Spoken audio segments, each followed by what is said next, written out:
ask you something. What is the one thing that you have to do? You know how to do it. You know that you have to do it, but it just seems like you can't get up and do it. Why do you keep delaying the hard thing even though you want the results and you know that you have to do those actions to get to that result? Plot twist, you're not lazy. Actually, let me tell you why the word lazy was invented. The word lazy has existed in English since the 14th century, and it came from old Germanic roots, and it indicated someone weak, someone feeble.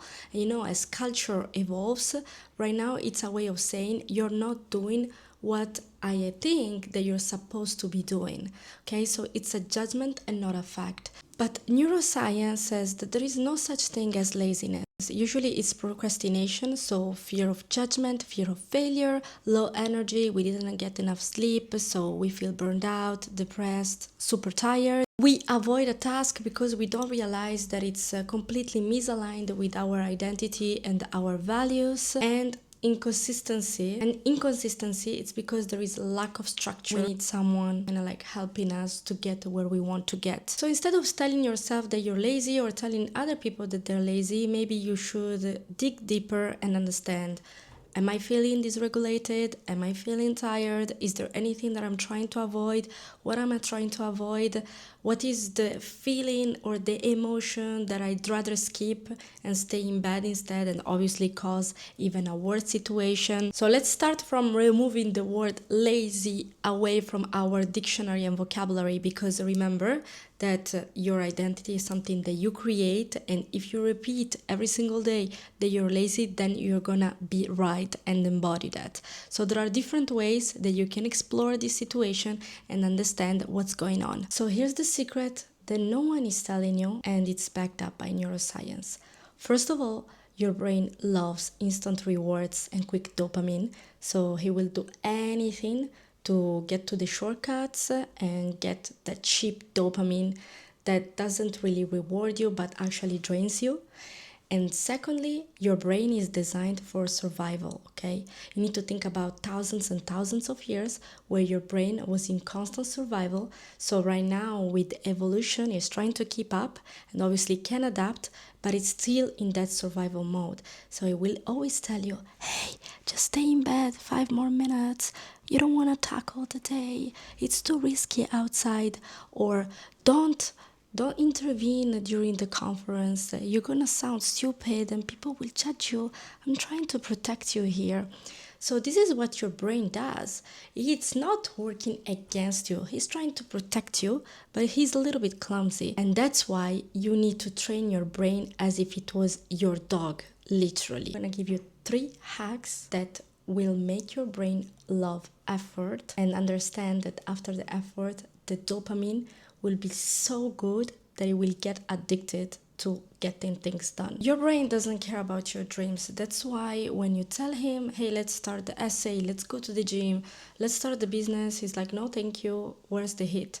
And that's why you need to train it as a dog. That's why you need to create a Pavlovian ritual, which has been tested in neuroscience. Pavlov, a Russian scientist, before feeding his dog, he would ring a bell, okay?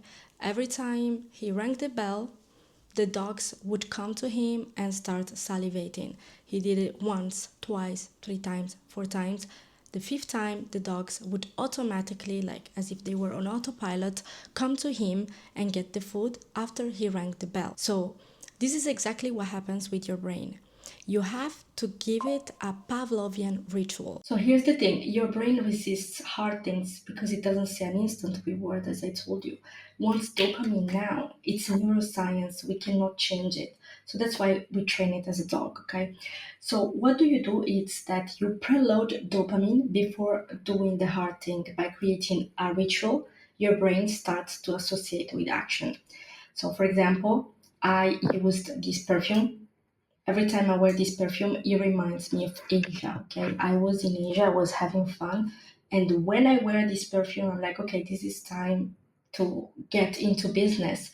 Why? Because it reminds me of when I was there, and I was there. Why? Because I got work done, I had the money to travel, and that's why I need to do it again so that once again I can go to Asia, have the money, and be free as I've always done. But sometimes you have to lock in, okay? So I put the perfume, I'm like, okay, this reminds me of when I was in Asia, but you can do it with anything. For example, you can do it with a cup of tea. Once you drink that cup of tea, you know that it's time for a business because you associate it with something that you visualize. Another thing that I do is to put my glasses on because it reminds me of the conversations that I was having with myself in the mirror when I was visualizing my dream life, like buying a house for my mom, getting to my first 5K that month, and so on. So every time you want to start a difficult task, just use a neutral cue, and this will help you to experience something so vividly that your brain will be like, okay, okay, I see the reward. I know it's not instant, but I see that if we work on it, this really helps me. So it really helps me to visualize this reward. So this is exactly what you need to do. And you have to train it. You have to train it as if it was a dog. Associate your coffee mug with focus. Link a certain song with motivation. Okay, once you listen to that song, you have to go and get to the gym. You need to turn like a specific workspace or a hoodie into your get shit done mode. And this is how you create your Pavlovian loop between a ritual and a difficult task. So instead of waiting for motivation, you just trigger it. And I promise you guys, every time I smell this perfume, I'm like, okay, I need to smash. I just need to get work done. I need to make it. I don't have any more time to waste. It really works. Now I'm motivated to get shit done, even if it's 6 p.m. But let me give you a second hack. The first one, it will work right away if you start applying it for real. Like, not, don't just watch this video and not do it. Do it. Do it. Start right now. And before jumping into the second hack, I just want to remind you that if you subscribe and like and comment this video, it's super helpful for the algorithm of YouTube so that I can push this video and help other people. The second hack is identity priming. And basically, it's the way you speak to yourself. So when you were a child and you had an abusive family or someone told you something like, oh, you're ugly, or you're not smart enough, or you're lazy, then you start believing it. But it's up to you to rewire this thought and transform it into something that will serve you. I'm sorry, the recording of the second video broke down, but trust me, just follow what I say on the screen and it's gonna be super helpful for you. When your identity is, I'm inconsistent, I'm lazy, I'm not good at this, your brain will fight the task because it's not you. You don't know that you're unique, you're great, you can do great things. At the end of the day, we are all humans, and I know we come from different backgrounds, but if we are in good health, in good shape, we all have the same brains that we can train. And I know some people like me have ADHD, so they have a little bit life in hard mode, but we can still train the brain. And once again, you have to train it as a dog. So it's important that you talk kindly to yourself. And this is related also to feminine energy, to be gentle and just look at your life. Like when you're looking for the keys and you're forcing to find those keys in the house, but you don't find them until you let go, it's exactly the same with yourself. The more you're harsh and hard on yourself, the worse it will be. So that's why you need to use micro affirmations and behaviors to rewrite your identity. How you can do it? You need to say it out loud. You need to say, I am great and I know I can do things even if I don't feel like it. But once you say it, you have to do a micro action that it's making you closer to what you need to get done. So if it's about to go to the gym, which is the easiest example, it's to put your shoes on and say, you know what, I'm the kind of person that will do this even though I don't feel like it. I'm motivated and so on. So every time you say something about yourself, you need to pair it with a small action. But you don't have to do it just once. You have to do it more than once. Same for the gym. You know, when you exercise, and you do 12 reps, you do it every week, 3 times a week, and so on. It's because you want to grow the muscle, and you know it will grow only if you do these reps. The same with the brain. It's a muscle that you have to train. And unfortunately, they don't teach us this, but right now I'm here to help you. So Literally, you need to repeat this identity script for 7 days, even when you don't feel like it. Actually, especially when you don't feel like it, because it's gonna be shifting your brain from motivation to embodiment. You stop asking, how do I feel? And act as who you already are. So that's super important. Affirmations are not there to just make you believe that you can become Beyonce tomorrow. Remember that you are the only one who can treat yourself nicely. You are the only one who can care about you, okay? So no one is coming to save you. So if you want to make a shift, if you want to make a change, today you need to start treating yourself as the queen and the king you are. And here's the third and last hack. Even though there are 1000 hacks, today I put you the most important ones that worked with me, that I have an ADHD brain. So if it worked with me, it can work with you, okay? So the third hack is that we need to scam your brain. Tell your brain, hey, we're gonna just work for 5 minutes. I promise, okay? I will not oblige you to do more than 5 minutes. 5 minutes, okay? 5 minutes is the time you scroll on Instagram every single day. 5 minutes is the time it takes you to shower, even more than 5 minutes. So 5 minutes is nothing. It goes so fast. Look at your age now. How old are you? So here's the thing. We avoid hard tasks because they feel huge. Your brain exaggerates the effort, making it even impossible to even start. So that's why you need to scan your brain and say, hey, bro, listen, I promise you, we're going to start this task for 5 minutes, okay? I'm just going to do this for 5 minutes.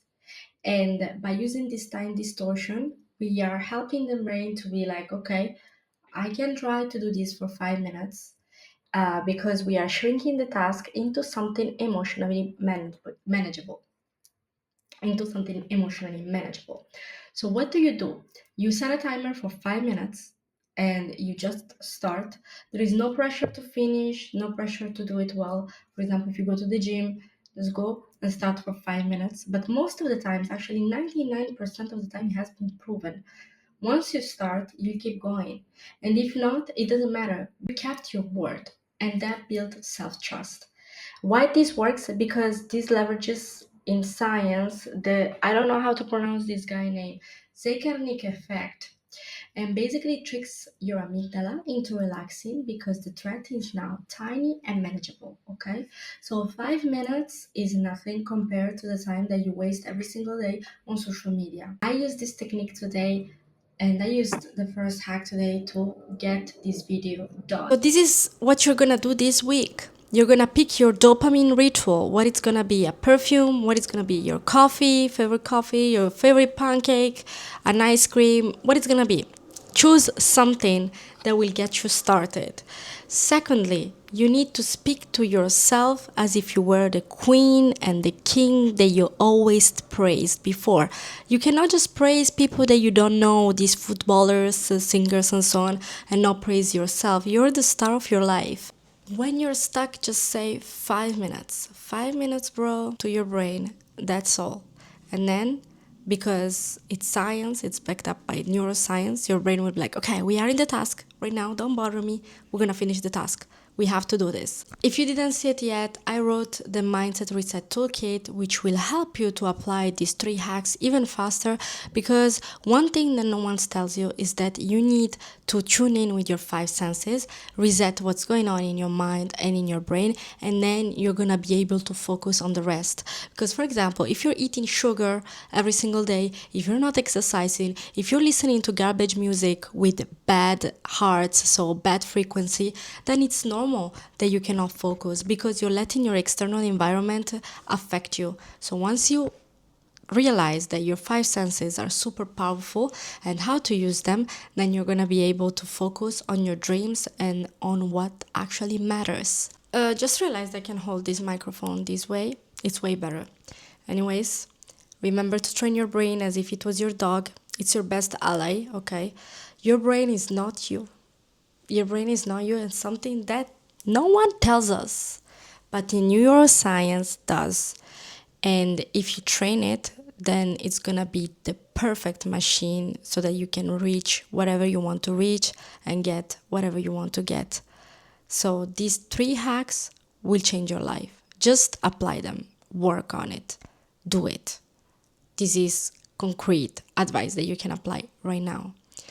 Hope you liked the video. I would love if you subscribe to my channel. Remember to subscribe to my channel. And like and comment. Let me know what hack are you gonna use first. And I'll see you the next time. Bye!